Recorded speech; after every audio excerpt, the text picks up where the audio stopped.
دنیا کیا کہہ رہی ہے پاکستان کے بارے میں کہ اس وقت جو ایک ادارہ رہ گیا ہے جس نے ملک کو سنبھالا ہوئے فوج ہے، اور یہ اٹیکس فوج پہ ہو رہے ہیں۔ کراچی سے کچھ اچھی خبریں نہیں آ رہی۔ کراچی پولیس ہیڈ آفس پر دہشت گردوں کا حملہ ہوا ہے۔ فائرنگ سے اس وقت علاقہ گونج رہا ہے، دھماکوں کی آوازیں بھی سنی گئی ہیں اور ایسا بتایا جا رہا ہے کہ کم از کم 5 سے 8 دہشت گرد اس بلڈنگ میں داخل ہو چکے ہیں اور پولیس کی بھاری نفری بھی طلب کر لی گئی ہے۔ اس وقت فائرنگ کا تبادلہ ہو رہا ہے، کچھ بھی کہنا بھی قابل وقت ہوگا، لیکن ملک کی صورتحال جو بن چکی ہے۔ ایاسا پہلے پشاور میں ایک دل دہلا دینے والا واقعہ، وہاں بھی پولیس لائنز پر حملہ ہوا اور یہاں پولیس ہیڈ آفس میں دہشت گرد گھس چکے ہیں۔ ہم کس طرف جا رہے ہیں یا یہ سب کیا ہو رہا ہے؟ دیکھ لیں کہ کوئی کسر رہ جاتی ہے ہیڈ آفس پہ، وہ ایسے ہی ہے کہ جیسے لاہور سی پی آفس پہ حملہ ہو جائے، اور کراچی جیسے شہر میں آپ پشاور کا بھی بالکل ٹھیک کہہ رہی ہیں آپ، یہ حالت ہو گئی ہے۔ لیکن ہم نے کرنا کیا ہے؟ ہم نے ان معاملات کو دیکھنا ہے یا ہم نے سیاست کرنی ہے؟ ہم نے سیاسی معاملات میں کرتے رہنا۔ سیکیورٹی چیلنج ایک تو اکنامک چیلنج ہے، اکنامک کرائسس ہے، وہ جتنا بھی آپ کہیں اس سے زیادہ شدید، زیادہ سنگین ہے۔ لیکن جو پاکستان پہ حملے ہو رہے ہیں، T T P, B L A, full fledged شورش ہے بلوچستان میں۔ ٹی ٹی پی نے تو وار ڈکلیئر کی ہوئی ہے پاکستان کے خلاف۔ دنیا کیا کہہ رہی ہے پاکستان کے بارے میں کہ اس وقت جو ایک ادارہ رہ گیا ہے جس نے ملک کو سنبھالا ہوئے فوج ہے، اور یہ اٹیکس فوج پہ ہو رہے ہیں، تو یہ بڑی سنگین صورتحال ہے۔ لیکن ہم نے اپنی ترجیحات نہیں بدلنی، ہم نے پہلے سیاست کرنی ہے۔ ہم نے پتہ نہیں کون کون سے وہ نسخے تجویز کرنے ہیں، اس کو اٹھا لو، اس کو کر دو، یہ چینج کر دو، وہ چینج کر دو۔ وہ جو موسن تھے قوم کے، جنرل باجوہ آئے، پتہ نہیں کیا کر کے وہ چلے گئے۔ عجیب عجیب وہ چیزیں ہیں، یہ فل فلیجڈ چیز ہے۔ اب بھی سیاست کا میدان وہ اکھاڑا بنا ہوا ہے، معاملات کہیں کورٹس میں جا رہے ہیں، سپریم کورٹ کہہ رہی ہے کہ سو موٹو۔ سیاسی معاملات پر ہم بات کریں گے، لیکن اس سے پہلے سلمان صاحب، معاشی بحالی کا چیلنج ہے، پھر آپ سیاسی محاذ آپ نے گرم کیا ہوا ہے اور سیکیورٹی چیلنجز بھی آپ کے سامنے ہیں۔ ہمارے حکمرانوں کی ترجیحات میں کیا شامل ہے؟ دیکھیں، جو بات ابھی کی گئی ہے میں بھی اس کی تائید کرتا ہوں کہ یہ دہشت گردی کی نئی لہر، اس کے مقاصد کیا ہیں، کون لوگ اس میں ملوث ہیں اور ان کا سدباب کرنا کن کی ذمہ داری ہے، اور آخر کیا وجہ ہے کہ جیسے آپ نے اپنے ابتدائیہ میں کہا کہ پشاور کے اندر پولیس لائن کے واقعے کے بعد کراچی جیسا بڑا شہر اور یہ علاقہ صدر کا علاقہ ہے کہ وہاں پر اگر چند دہشت گرد آ کے یہ واردات کر رہے ہیں تو یہ آنکھیں کھولنے کے لیے کافی ہے۔ اور ترجیحات کی جہاں تک بات کی، یہ بات تو درست ہے کہ پاکستان میں تو سیاست ہو رہی ہے ہر ایشو کے ساتھ، اس لیے کہ اصل ایشوز تو یہ ہے نا، جیسے ہم یہاں پر پیٹتے ہیں کہ جی معاشی ایشو ہے، یہ دہشت گردی کی لہر ہے، اور کسی کو اس پہ بھی سیاست ہوتی ہے۔ اس پہ آپ دیکھ رہے ہیں نا، جب پشاور کا واقعہ ہوا تو کیا ہوا کہ وہ جو جب وہاں پر اجلاس کیا گیا، وہاں پہ جو لوگ برسر اقتدار تھے وہ تو اس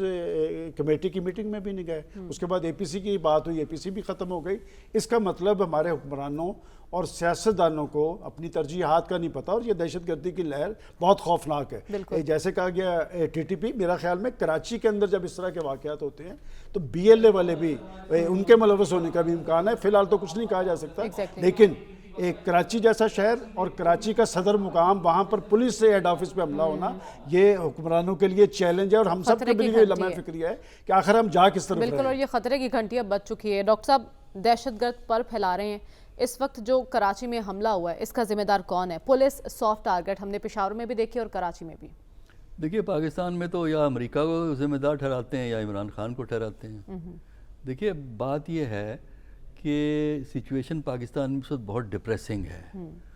اور ہم تو اکانومی کے ڈپریشن میں تھے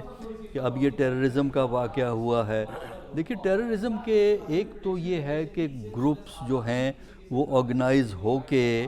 ایک اٹیک کرتے ہیں، ایک تو ہوتا ہے ایکچوئل ٹیررسٹ ایکشن جو اس وقت چل رہا ہے کراچی کے اندر، دوسرا ہوتا ہے اس کی روٹس کو سمجھنے کی ضرورت ہوتی ہے، اس کی جڑوں تک پہنچنے کی ضرورت ہوتی ہے، اور اس کی جڑیں بنیادی طور پر پاکستان کے اندر ہیں، اور ان کے پھر لنکیجز باہر ہوتے ہیں، لیکن بنیادی طور پر یہ جڑیں پاکستان کے اندر ہیں، اور ہمیں یہ دیکھنا پڑتا ہے کہ کوئی اگر باہر سے بھی آتا ہے، کوئی سپورٹ سسٹم بلڈ بھی ہوتا ہے، تب بھی لوکل روٹس کے بغیر یہ کام ممکن نہیں ہے۔ اور اس کا طریقہ کار ایک یہ ہے کہ سیاستدان آپس کی لڑائیاں بند کریں، اور وہ ترجیحات میں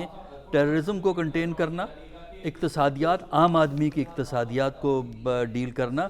اس کی پرائرٹی ہونی چاہیے، کیونکہ بری اقتصادیات کے اندر بھی ایکسٹریمزم پروموٹ ہوتا ہے، اور ایکسٹریمزم سے اگلا سٹیپ ٹیررزم ہوتا ہے۔ تو اصل جو اس کی روٹس ہیں، آپ نے کہا نا کہ کون ذمہ دار ہے، اس کی ذمہ داری ہے پاکستان کے اندر جو ایکسٹریمزم، انتہا پسندی کے رجحانات پیدا ہوئے ہیں۔ انتہا پسندی کے رجحانات کے سوشل فیکٹر بھی ہوتے ہیں، پولیٹیکل فیکٹر بھی، اور اکنامک فیکٹر بھی ہوتے ہیں، اور ہمیں یہ ضرورت ہے کہ معاشرتی لیول پر معاشرے کی ان روٹس کو سمجھنے کی کوشش کریں، اس مائنڈ سیٹ کو ایڈریس کرنے کی کوشش کریں جو انتہا پسندی کو کنڈون کرتا ہے۔ ٹھیک ہے، معاملے کو جڑ سے پکڑنے کی ضرورت ہے، لیکن عامر ضیاء صاحب، کہیں سے اچھی خبر نہیں آ رہی ہے۔ معاشی عدم استحکام ہے، سیاسی استحکام لانے میں ہم لوگ ناکام ہو چکے ہیں، سیکیورٹی مسائل بھی بڑھ رہے ہیں۔ ایسے میں ہمیں کرنا کیا ہوگا؟ کون سا محاذ فوری طور پر توجہ طلب ہے؟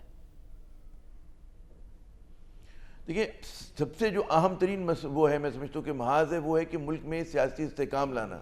جب تک پاکستان میں سیاسی استحکام نہیں آئے گا، آپ نہ دہشت گردی سے لڑ سکتے ہیں، نہ آپ معیشت کو بحال کر سکتے ہیں، یا آپ اصلاحات کو اگر آپ کو ایجنڈے پہ رکھتے ہیں وہ بھی نہیں کر سکتے۔ کوئی کمزور حکومت، غیر مقبول حکومت، جس کی لیجیٹیمیسی جو ہے اس کے جائز ہونے پہ لوگوں کے سوالیہ نشان ہیں، وہ حکومت جو ہے، اور آپ کو نظر بھی آ رہا ہے کہ چلیں ٹھیک ہے لوگ اعتراض کر رہے تھے، لیکن اگر یہ فعال ہو کے دکھا دیتے، آپ دیکھیے نا کہ اے پی سی کرنی تھی ان کو دہشت گردی پہ، لیکن وہ اے پی سی نہیں ہوئی، لیکن وہ بالکل لوگ سوال کرنے میں جائز ہے کہ بھائی اے پی سی کبھی آپ نے سنا کسی جمہوری ملک میں ہوتی ہو، جس ملک میں پارلیمنٹ ہو تو پارلیمنٹ وہ فورم ہوتا ہے جہاں پہ بات کی جاتی ہے، تو پارلیمنٹ میں چھوڑ دی انہوں نے کہا جی ہم اے پی سی کریں گے۔ اے پی سی آپ نے دیکھا کہ بار بار جو ہے اس کی ڈیٹ جو ہے تاریخ پہ تاریخ آتی رہی، لیکن وہ اے پی سی ہو کے نہیں دی۔ مسئلہ یہ کہ ملکوں کے اوپر بڑے بڑی آزمائش آتی ہے، جنگیں ہوتی ہیں، دہشت گردی ہوتی ہے، لیکن اگر اپنی قیادت پہ لوگوں کو اعتماد ہوتا ہے تو پھر آپ ان مشکلات سے نکل جاتے ہیں۔ آج بدقسمتی یہ ہے کہ ہمیں لگتا ہے کہ ہم صرف مکے کھانے کے لیے ہیں، پاکستان کے اوپر چاہے معاشی محاذ ہو، چاہے دہشت گردی ہو،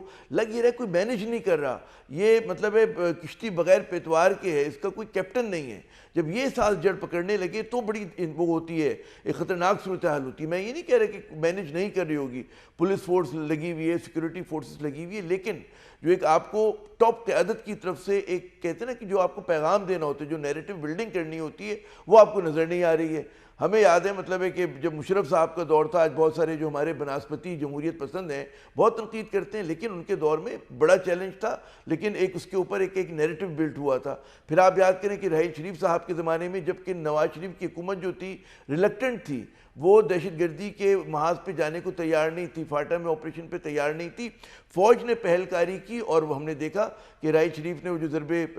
عزم جو تھی جب وہ شروع کیا گیا بڑی فعال طریقے سے، اس وقت پھر دیکھیں سول سوسائٹی نے فوج کو سپورٹ کیا، اور حکومت بھی مجبور ہوئی کہ وہ فوج کے کہتے ہیں نا کہ اس کو سپورٹ میں اس کی جائے، لیکن یہاں پر ہمیں انیشیٹو کا فقدان نظر آ رہا ہے۔ اور یہاں پہ اصل مسئلہ جو ہوتا ہے، یہ تو کرنا ہوتا ہے آپ کی سیاسی قیادت کو کام۔ سیاسی قیادت جو ہے اٹ از فاؤنڈ وانٹنگ، ان کا نہ کوئی نیریٹو ہے، نہ کوئی ان کا بیانیہ ہے، نہ ان کی کوئی پہل کاری نظر آ رہی ہے، نہ ان کا کوئی فیصلہ سازی نظر آ رہی ہے، تو پھر تو بالکل یہ موجودہ ملک کی سیاسی اور سیکیورٹی صورتحال تو تقاضا کر رہے ہیں کہ آپ سنجیدگی کا مظاہرہ کریں، لیکن ہمارے حکمران اس وقت جو فیصلے لے رہے ہیں وہ سمجھ سے آ رہی ہیں۔ ایک طرف خان صاحب جیل بھرو تحریک کی بات کر رہے ہیں، دوسری جانب جو حکومت میں بیٹھے لوگ ہیں وہ راہ فرار اختیار کر رہے ہیں الیکشن سے۔